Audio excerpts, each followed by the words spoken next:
할렐루야. 잘 오셨습니다. 오늘 수협에 오신 여러분 환영하고요. 오늘 특별히 새로 오신 분도 계신 것 같은데 잘 오셨고요. 우리 옆 사람 같이 인사하면서 우리 환영합니다. 환영합니다. 축복합니다. 잘 오셨습니다. 네, 감사합니다. 감사합니다. 자, 오늘 하나님의 말씀을 나누겠는데 하나님의 말씀은 창세기 21장입니다. 창세기 21장 22절에서 34절까지의 말씀 가지고 은혜를 나누기를 원합니다. 창세기 21장 22절에서 34절까지의 말씀, 성경책 펴셔도 좋겠고 우리 스크린 참조하셔서 우리 저와 여러분 한 절씩 교독하도록 하겠습니다. 제가 먼저 읽겠습니다. 그때에 아비멜렉과 그 군대 장관 비골이 아브라함에게 말하여 이르되 내가 무슨 일을 하든지 하나님이 너와 함께 계시도다. 그런즉 나는 나와 내 아들과 내 손자에게 거짓되이 행하지 아니하기를 이제 여기서 하나님을 가리켜 내게 맹세하라. 내가 내게 후대한 대로 너도 나와 내가 머무는 이 땅에 행할 것이니라. 아브라함이 이르되 내가 맹세하리라 하고 아비멜렉의 종들이 아브라함의 우물을 빼앗은 일에 관하여 아브라함이 아비멜렉을 책망하며 아비멜렉이 이르되 누가 그리하였는지 내가 알지 못하노라. 너도 내게 알리지 아니하였고 나도 듣지 못하였더니 오늘에야 들었노라. 아브라함이 양과 소를 가져다가 아비멜렉에게 주고 두 사람이 서로 언약을 세우니라. 아브라함이 7 암양 새끼를 따로 놓으니 아비멜렉이 아브라함에게 이르되 이 7 암양 새끼를 따로 놓음은 어찌미냐. 아브라함이 이르되 너는 내 손에서 이 암양 새끼를 7을 받아 내가 이 우물 판 증거를 삼으라 하고 두 사람이 거기서 서로 맹세하였으므로 그것을 브엘세바라 이름하였더라.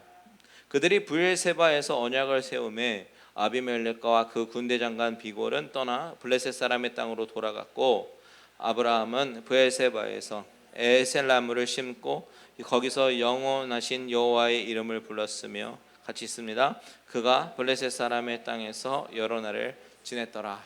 아멘. 아멘. 자, 아브라함의 이야기는 창세기 12장에서부터 시작해서 지금까지 계속 진행되고 있습니다. 창세기 12장이 시작하면서 하나님께서 갑자기 아브라함에게 나타나셔서 떠나라 라고 말씀하셨죠. 어디를 떠나라고요? 친척과 본토 아비집을 떠나라. 어디로? 가나안 땅, 내가 지시할 땅. 그것은 가나안 땅이었습니다. 가서 떠나라 라고 하나님께서 명령으로 시작하죠. 근데 하나님께서 갑자기 나타나셔서 떠나라 라고 말씀하실 때 그냥 보내신 것이 아니라 하나님께서 약속을 한 가지 하셨습니다. 그것이 뭐냐면 너는 복의 근원이 될 것이다 라고 말씀하셨어요. 창세기 12장 2절을 한번 잠시 봅니다. 보면 내가 너로 큰 민족을 이루고 내게 복을 주어 내 이름을 창대하게 하리니 너는 뭐가 되라고요? 복이 될지라. 이전 버전에서는 너는 복의 근원이 될지라 라고 얘기하죠. 그러면서 하나님께서 아주 중요한 말씀을 하십니다. 12장 3절 시작. 너를 축복하는 자에게는 내가 복을 내리고 너를 저주하는 자에게는 내가 저주하리니 땅의 모든 족속이 너로 말미암아 복을 얻을 것이라 하신지라. 아브라함에게 주신 것이 무엇이에요? 땅의 모든 족속이 너로 말미암아 복을 얻을 것이라. 하나님의 이 약속이 아브라함이 조카 롯을 위해서 중보기도 했을 때 아브라함을 기억하셔서 롯을 소돔성에서 목숨을 건지게 하셨고요. 또는 오늘 아침 큐티 본문이지만 아비멜렉에게 아내를 누이라고 속인 다음에 아비멜렉의 꿈에 하나님께서 나타나셔서 그 여인을 보내지 않으면 죽을 것이다 라고 이야기하셔요. 그때 그 부분 잠깐 볼게요. 20장 7절 같이 한번 읽을게요. 시작. 이제 그 사람의 아내를 돌려보내라. 그는 선지자라. 그가 너를 위하여 기도하리니 내가 살려니와 내가 돌려보내지 아니하면 너와 내게 속한 자가 다 반드시 죽을 줄 알지니라. 자, 하나님께서 아비멜렉의 꿈속에 나타나셔서 그녀를 돌려보내라 하시면서 뭐라고 또 하시냐면 그는 선지자라. 너를 위하여 기도할 것이다. 그러면 너가 살리라. 자, 아브라함의 기도를 통해서 아비멜렉을 용서하실 것이다, 살리실 것이다 라고 하나님께서 말씀하신단 말이죠. 그러면서 실제로 20장 17절에 보면 아브라함이 하나님께 기도합니다. 아브라함이 하나님께 기도함에 하나님이 아비멜렉과 그의 아내와 여종을 치료하사 출산하게 하셨으니, 아브라함이 하나님께 기도하니까 그 기도를 들으시고 아비멜렉을 가정을 구원하시고 살리시고 치료하셨다. 자, 하나님이 아브라함의 기도를 들으십니다. 아마도 하나님이 그 집안 가운데 내리신 벌은 출산하지 못하게 막으신 것 같아요. 그런데 아브라함이 기도하니까 어떻게 됩니까? 하나님이 그 기도를 들으시고 그의 아내와 여종을 치료하사 응답하셨어요. 하나님은 아브라함에 그런 복을 주셨다는 것이죠. 복의 근원이 되는 축복. 그래서 아브라함이 축복하면 하나님이 복을 내리시고, 아브라함이 저주를 하면 하나님이 저주를 내리시고, 온 땅의 족속들이 아브라함을 통해서 축복을 받는 그런 축복의 통로가 되는 복을 주셨다라는 사실입니다. 이것이 참으로 놀라운 축복입니다. 그런데 이 아비멜렉이 오늘 부분에 다시 한번 나옵니다. 군대 장관 비골이라는 사람도 등장합니다. 22절, 오늘 본문 22절을 다시 한번 읽어보겠습니다. 시작. 그때에 아비멜렉과 그 군대 장관 비골이 아브라함에게 말하여 이르되 내가 무슨 일을 하든지 하나님이 너와 함께 계시도다. 여러분, 아비멜렉은 어디의 왕이었어요? 그랄 지역의 왕이었습니다. 그리고 오늘 등장하는 비골이라는 군대 장관, 그 지역, 그랄 지역의 군대를 총괄하던 군사령관이었습니다. 그들이 지금 아브라함에게 와서 뭐라고 얘기하냐면, 뭐라고 증언을 하냐면, 너가 무슨 일을 하든지 하나님이 너와 함께 계시도다 라고 얘기를 한단 말이죠. 지금 그랄이라는 지역, 하나님을 모르는 사람이 뭐라고 증언을 하는 거예요? 하나님이 아브라함과 함께 하심이 눈에 보인다라는 이야기입니다. 그가 이렇게 고백하는 것에는 몇 년 전 자신의 경험이 으로부터 나오는 거겠죠. 아브라함이 자신을 위해서 기도했고, 그러고 말미암아 하나님께서 그 기도를 들으시고 자신의 가문 가운데 닫혔던 그 태의 문을 여셨어요. 그러면서 자신이 증인이라는 것이에요. 하나님이 아브라함을 통해서 역사하신 그 모든 일에 내가 증인이라는 것입니다. 여러분, 하나님께서 일하기 시작하시면 세상의 모든 사람들이 인정할 수밖에 없고, 하나님이 일을 하셨다라고 밖에 고백할 수밖에 없도록 하나님께서 일을 이루어 내십니다. 사람들은 하나님이 과연 살아계시는군요, 하나님이 살아계심이 당신을 통해서 드러나는군요, 이런 고백들을 하게 되는데, 그런 고백들의 입술이 여러분 믿는 사람들을 통해서 드러난다라는 사실입니다. 참으로 놀라운 사실이죠. 여러분, 진짜 크리스천은 어떤 사람이냐면, 안 믿는 사람들이 나를 바라보면서 하나님을 보게 되는 그런 역할을 감당하는 사람이 크리스천입니다. 내 얼굴만 봐도 하나님의 형상이 보이고, 내가 하는 일들만 봐도 과연 하나님이 함께 하시는 사람은 다르구나 라는 것을 그 사람들의 입술로 고백해 하는 것이 바로 축복의 통로가 되는 크리스천의 모습인 줄 믿습니다. 예수님이 마태복음 5장 14절에 뭐라고 말씀하셨냐면, 너희는 세상의 빛이라. 산 위에 있는 동네가 숨겨지지 못할 것이요. 동네가 산 꼭대기에 있으면 다 보이죠. 마찬가지로 우리는 다 보이게 되어 있다라는 것입니다. 그러면서 15절 16절 같이 읽습니다. 시작. 사람이 등불을 켜서 말 아래에 두리지 아니하고 등경 위에 두나니 이러므로 집안 모든 사람에게 비치느니라. 이같이 너희 빛이 사람 앞에 비치게 하여 그들로 너희 착한 행실을 보고 하늘에 계신 너희 아버지께 영광을 돌리게 하라. 아멘. 아멘이십니까? 하나님을 제대로 믿는다면 우리의 모습을 통해서 세상 사람들이 우리를 통해 하나님을 바라보고 하나님께 반드시 영광을 돌리게 되어 있다라는 사실입니다. 여러분, 저와 여러분이 그렇게 되기를 소원합니다. 교회 안에서만 직분자의 모습으로 인정받는 것이 아니라 이 세상에 나가서도 인정을 받아야 되는 거예요. 그래서 바울은 디모데에게 뭐라고 권면하냐면, 교회의 목사, 장로 이런 직분자를 뽑을 때에 바깥 사람들에게 칭찬받는 사람을 뽑으라라고 얘기합니다. 디모데전서 3장 7절 보세요. 또한 외인에게서도 선한 증거를 얻는 자라야 할지니 비방과 마귀의 올무에 빠질까 염려하라. 자, 선한 증거를 얻는 자, 즉 예수님을 믿지 않는 세상 사람들에게도 칭찬을 받는, 선한 증거를 받는 그런 사람들을 직분자로 세우라라고 권면하는 것이죠. 우리 옆 사람에게 고백합니다. 당신의 얼굴이 전도지입니다. 이렇게 인사할게요. 당신의 얼굴이 전도지입니다. 여러분의 얼굴이 전도지입니다. 자, 본문으로 돌아서 보면 아비멜렉과 비골이 갑자기 나타나서 하는 말이, 너가 무슨 일을 하든지 하나님이 너와 함께 계신다라고 말하더니요, 뭘 제안하냐면 동맹을 제안합니다. 23절 같이 읽겠습니다. 23절 시작.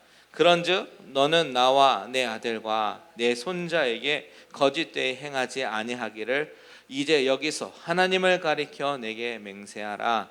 내가 내게 후대한 대로 너도 나와 내가 머무는 이 땅에 행할 것이니라. 자, 여러분 생각해 보세요.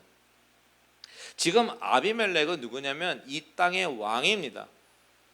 그리고 비골은 군대 장관이에요. 그렇다면 이 지역에서 아브라함과 이 사람들 가운데 누가 더 세상적인 말로 갑의 위치에 있어요? 왕과 군대 장관이죠. 그런데 이 사람들이 지금 아브라함에게 와서 부탁하고 사정하는 그런 모양입니다. 내가 너에게 후대한 것처럼 너희도 우리 자자손손 좀 잘해달라는 것입니다. 그리고 그것을 약속해달라고 요구하고 있어요. 지금 이 사람들의 위치가 뒤바뀐 것입니다. 여러분, 하나님이 원래 저와 여러분에게 주신 특권이 바로 이런 것이에요. 세상 속에서 하나님의 자녀로 당당하라. 믿으십니까? 세상에서 물론 월급 받고 있고요, 그들이 내 생활을 쥐고 있는 것 같고 마치 을의 위치에 있는 것 같지만 그것은 세속적인 시각에서 볼 때 그런 것이고, 사실 하나님께서 주신 영적인 축복, 권세, 이것은 뭐냐면 영적으로 보면 하나님의 자녀인 우리들을 통해서 영적인 축복이 세상으로 흘러가기 때문에 우리는 당당할 수 있는 것입니다. 영적인 축복이라는 것이 뭐예요? 나를 통해서 저 사람이 하나님의 자녀가 될 수 있는 기회를 얻는 것이죠. 그러니 하나님 안에서 기준과 가치를 두고 살아갈 때 이 세상에서 당당할 수밖에 없는 것입니다. 오늘 본문에서 아브라함이 얼마나 당당한지 아십니까? 24절에서 25절 같이 한번 읽겠습니다. 시작. 아브라함이 이르되 내가 맹세하리라 하고 아비멜렉의 종들이 아브라함의 우물을 빼앗은 일에 관하여 아브라함이 아비멜렉을 책망하며. 자, 아브라함이 아비멜렉이 원하는 대로 약속을 하고 나서 뭔가 그냥 지나치지 않고 짚고 넘어가는 것이 한 가지 있어요. 그것은 뭐냐면 아비멜렉의 종들이 아브라함의 우물을 빼앗은 일이 있었는데 그것에 대해서 짚고 넘어가는 거예요. 책망하매라고 되어 있죠. 그 왕을 책망합니다. 아브라함이요, 이방인이 객이 그 나라 왕을 책망하고 있어요. 아비멜렉의 종들이 우리 식구들이 파놓은 우물을 자기네 땅이라고 기득권을 주장하고 빼앗았던 것 같아요. 그런데 이제 희한하게도 이삭이 그대로 나중에 똑같은 일을 겪죠. 블레셋이 와서 전부 우물을 메워버립니다. 빼앗았습니다. 그런데 여러분, 이것이 세상 속에서 살아가는 하나님의 백성들이 억울하게 당하는 그런 일들이에요. 아브라함도 그런 일을 겪었던 것 같아요. 서러운 시간들이죠. 그런데 지금 와서는 입장이 완전히 바뀌어버린 거예요. 하나님이 아브라함을 세워주시기 시작하니까 당당해지고 을에서 갑으로 바뀌면서 아브라함은 이 틈을 놓치지 않고 지적할 것을 지적하는 것입니다. 그런데 여러분, 이때 우리는 아비멜렉이 뭐라고 대답하는지 이것을 주목해 볼 필요가 있습니다. 26절 같이 보겠습니다. 시작. 아비멜렉이 이르되 누가 그리하였는지 내가 알지 못하노라. 너도 내게 알리지 아니하였고 나도 듣지 못하였더니 오늘에야 들었노라. 자, 아비멜렉이 뭐라고 얘기하냐면 나는 몰랐었다고. 이런 일이 있었는지 나는 듣지도 못했고 이제야 오늘에야 당신을 통해서 내가 처음 듣는 이야기다라고 이야기를 하고 있습니다. 자, 여러분, 우리가 여기서 무엇을 할 수 있냐면 아비멜렉이 몰랐다라는 사실. 그런데 아브라함은 피해를 보고 있었어요. 뭔 얘기를 하고 있냐면 세상 사람들이 믿는 자들을 스크래치하고 아프게 하고 상처를 주고 그런 일이 있을 수 있습니다. 그런데 정작 그들은 몰라요. 그들이 우리를 상처 준 것 모릅니다. 그것이 그렇게 나쁜 행동인지 모릅니다. 상처받는 사람만 알죠. 왜냐하면 아프니까요. 그런데요, 그들이 왜 모르는지 아십니까? 영적으로 무지해서 그런 것입니다. 영적인 것으로 이해해야 한다라는 것이에요. 그래서 우리 믿는 사람들이 그런 것들을 이해하고 덮어주고 넘어가야 돼요. 주님이 그렇게 말씀하셨어요. 누가복음 23장 34절 같이 한번 읽어보겠습니다. 시작. 이에 예수께서 이르시되 아버지 저들을 사하여 주옵소서 자기들이 하는 것을 알지 못함이니이다 하시더라. 그들이 그의 옷을 나눠 제비 뽑을세. 여러분, 이것이 우리가 맞닥뜨리고 있는 이 세상의 현실입니다. 저들이 알지 못하는 사이에 저들은 우리에게 아픔과 상처를 주고 우리는 그대로 그것을 받고 살아갑니다. 그렇지만 주님은 저들을 용서해 달라고, 그들은 모르고 있다라고 말씀하시죠. 주님이 그들을 용서하신 것처럼 우리도 용서하고 인내하며 살아야 되는 숙제가 우리한테 있다라는 사실이죠. 아브라함에게도 그동안 그런 일이 있었는데 지금 말하는 이 순간까지 뭐예요? 참고 있었다라는 이야기입니다. 말하지 않고, 바로 말하지 않고 그동안 인내하고 있었다. 그것이 아픔이었고 상처였는데 그것을 말하지 않고 있었다라는 것, 인내했다라는 것, 그것이 아브라함이 지난 세월 동안 해왔었던 일이었다라는 사실. 아브라함이 지금 그런 신앙의 경지까지 자란 것입니다. 내가 다투어서 내 것을 지켜내기보다는 빼앗기더라도 좋은 관계를 선택해서 그 관계를 선택해서 가져가는 것이 나중에 하나님께서 더 후히 주시고 보상해 주시는 길이라는 것을 알게 된 것이죠. 여러분, 사실은 이것이 말처럼 쉬운 일은 아닙니다. 하나님이 더 크신 것으로 보상해 주신다라는 그 사실을 경험해 보지 못한 사람은 절대로 할 수가 없는 것이죠. 우리는 어떻게 해서든지 어떻게 합니까? 손해를 보지 않으려고 아주 작은 것까지도 따지지 않습니까? 손해를 보고서도 따지지 않으면 마치 내가 바보인 것 같은 생각이 들지 않습니까? 왜 그래요? 아직 영적으로 덜 성숙해서 그런 것이에요. 아브라함은 그동안 믿음의 조상이라고 불리울 만큼 그런 훌륭한 모습을 보여주지 못했어요. 그런데 이제는 달라졌다라는 이야기입니다. 많이 성숙해졌습니다. 이 모습을 보면서 우리의 신앙의 그릇도 인격도 이 아브라함처럼 더 넓어지고 커져가시기를 소원합니다. 아비멜렉이 오늘 본문에서 그 이야기를 듣고요, 몰랐다고, 지금에서야 알았다고 하니까 더 이상 그것에 대해서 문제 삼지 않고 아브라함은 언약을 세우기 시작합니다. 27절에서 31절 같이 있습니다. 시작. 아브라함이 양과 소를 가져다가 아비멜렉에게 주고 두 사람이 서로 언약을 세우니라. 아브라함이 7 암양 새끼를 따로 놓으니 아비멜렉이 아브라함에게 이르되 이 7 암양 새끼를 따로 놓음은 어찌미냐. 아브라함이 이르되 너는 내 손에서 이 암양 새끼 7을 받아 내가 이 우물 판 증거를 삼으라 하고 두 사람이 거기서 서로 맹세하였으므로 그것을 브엘세바라 이름하였더라. 지금 약속하자. 먼저 제안한 사람이 누구예요? 바로 아비멜렉과 비골입니다.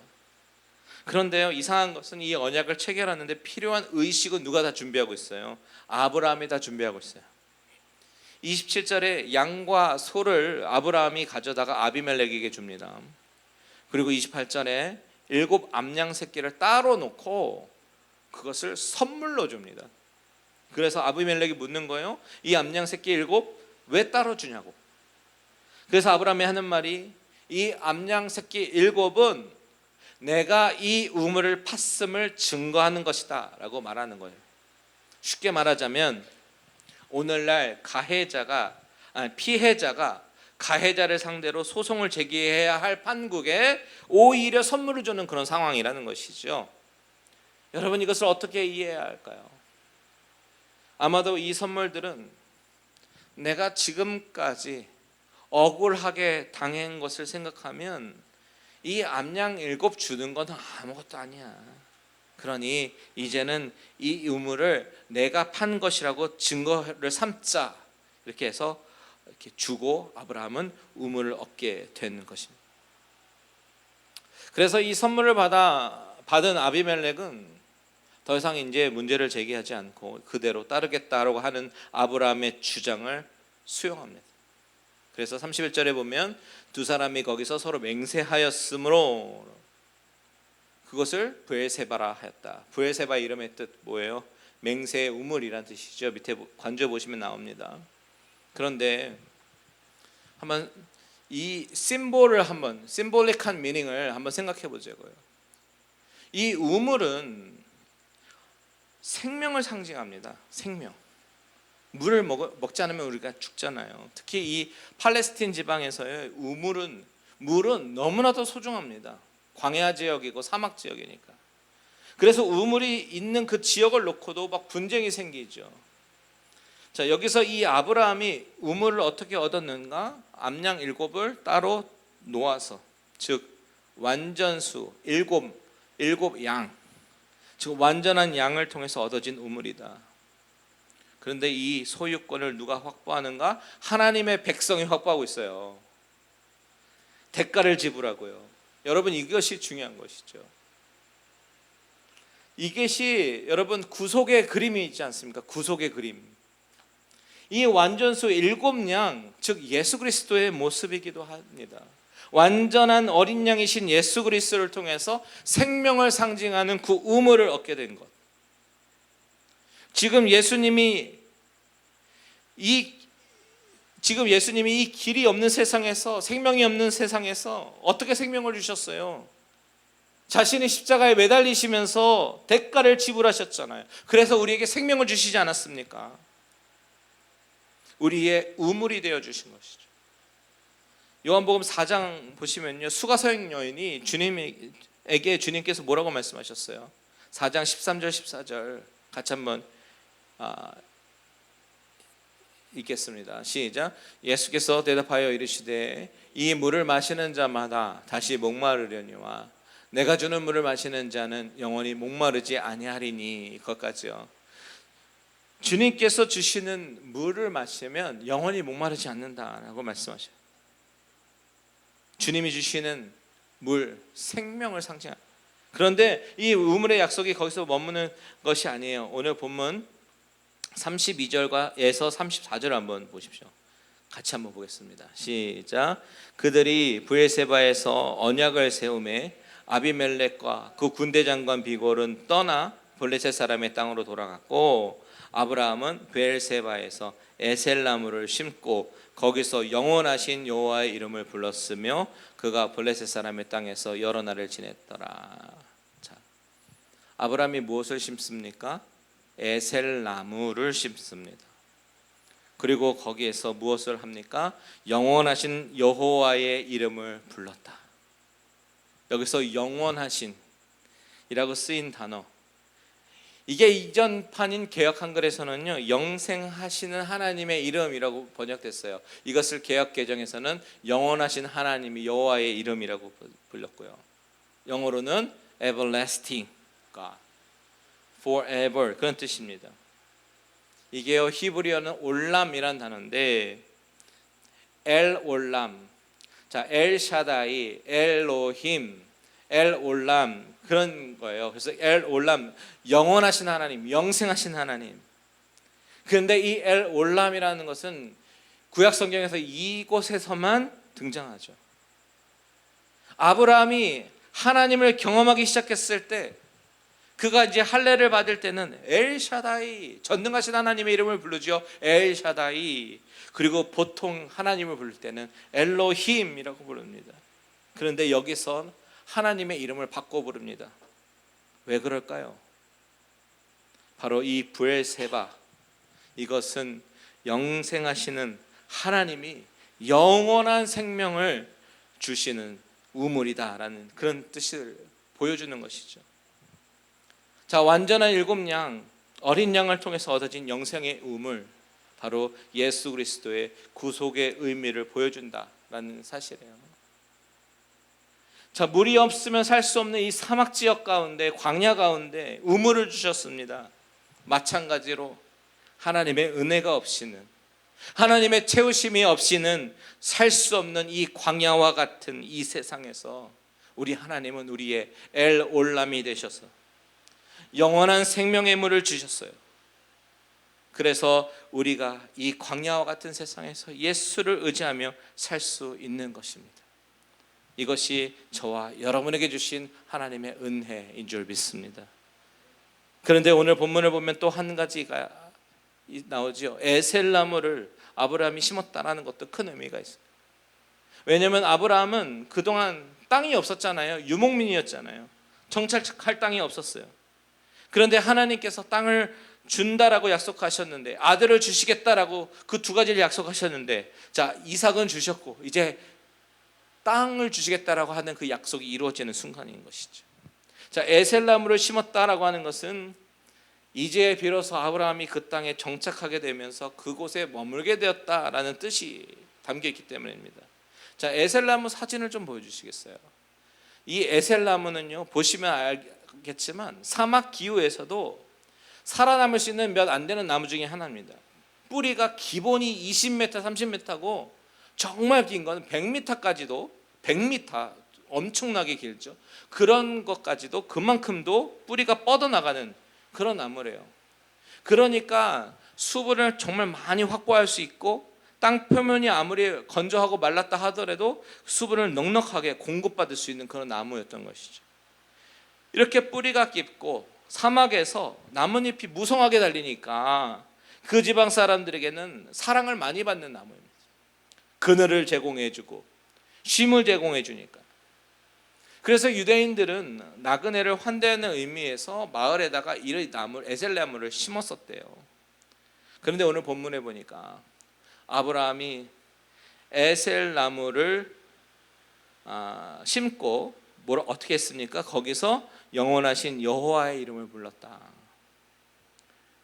이제 아브라함의 삶이 떠돌이에서 안정된 삶으로 하나님께서 이끄셨어요. 그리고 거기서 예배가 시작됐다라는 것입니다. 그늘이 있고 우물이 있는 곳에서 이제 더 이상 떠돌아다닐 필요도 없고 불안하게 살 필요도 없는 그 곳을 하나님께서 주신 것입니다. 이 말씀을 묵상하면서 꽃들도라는 찬양이 떠올랐어요. 이곳에 생명샘 솟아나 눈물 골짝 지나갈 때에 머자나 열매 맺히고 웃음소리 넘쳐나리라. 여러분, 저와 여러분의 삶이 어쩌면 아브라함이 지나간 여정처럼 광야 같은 삶, 떠돌이의 삶을 살았을지는 모르겠습니다. 하지만 하나님은 저와 여러분의 눈물을 씻기시고 전혀 예상치 못한 방법으로 위로하시면서 승리하게 하실 줄 믿습니다. 늘 영생하시는 하나님께서 주시는 생명수, 그 생명수를 마시면서 그리스도 안에서, 예수 그리스도 안에서 늘 승리하시면서 사는 저와 여러분들 되시기를 주님의 이름으로 축원드립니다. 아멘.